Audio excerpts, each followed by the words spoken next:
Assalamualaikum warahmatullahi wabarakatuh. Saya Lamduriansa dari SMK Ilman Nafiah jurusan TKJ. Dalam video ini kita akan membahas tentang sistem operasi jaringan termasuk contoh-contohnya seperti Windows Server dan Linux Server, seperti Ubuntu Server dan Debian, serta perbedaan antara OS Client dan OS Server dan tugas sistem operasi dalam jaringan komputer. Nah, apa itu sistem operasi? Sistem operasi jaringan atau Network Operation System adalah software yang dirancang untuk memungkinkan komputer dapat mengelola sumber daya jaringan dan memberikan layanan ke perangkat lain di dalam jaringan.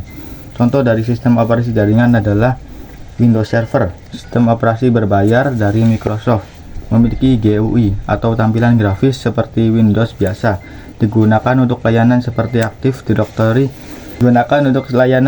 Active Directory, sharing, dan domain controller. Kemudian ada Ubuntu Server, versi server dari Ubuntu berbasis Linux, bersifat open source, ringan dan stabil untuk digunakan sebagai web server, DNS, FTP, dan lain-lain. Biasanya menggunakan Command Line Interface atau CLI. Kemudian ada Debian Server, salah satu distribusi Linux tertua dan paling stabil. Banyak digunakan sebagai server dasar untuk distro lain seperti Ubuntu, cocok untuk server dengan tingkat kestabilan tinggi. Kemudian ada perbedaan OS Client dan OS Server. OS Client digunakan oleh satu pengguna untuk keperluan pribadi, menjalankan aplikasi seperti Microsoft Office, web browser, atau game. Fokus pada antarmuka, grafis, GUI, dan kemudahan penggunaan. Tidak dirancang untuk menangani banyak koneksi sekaligus.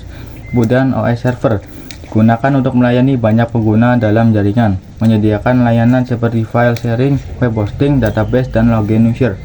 Fokus pada stabilitas, keamanan, dan performa. Biasanya menggunakan Command Line Interface atau CLI agar lebih ringan. Kemudian ada tugas sistem operasi dalam jaringan. Yang pertama, mengelola dan berbagi sumber daya jaringan seperti printer, file, koneksi internet.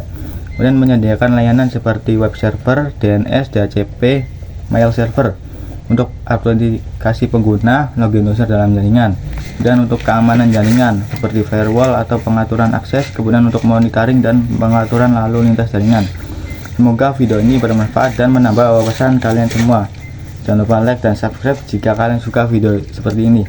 Assalamualaikum warahmatullahi wabarakatuh.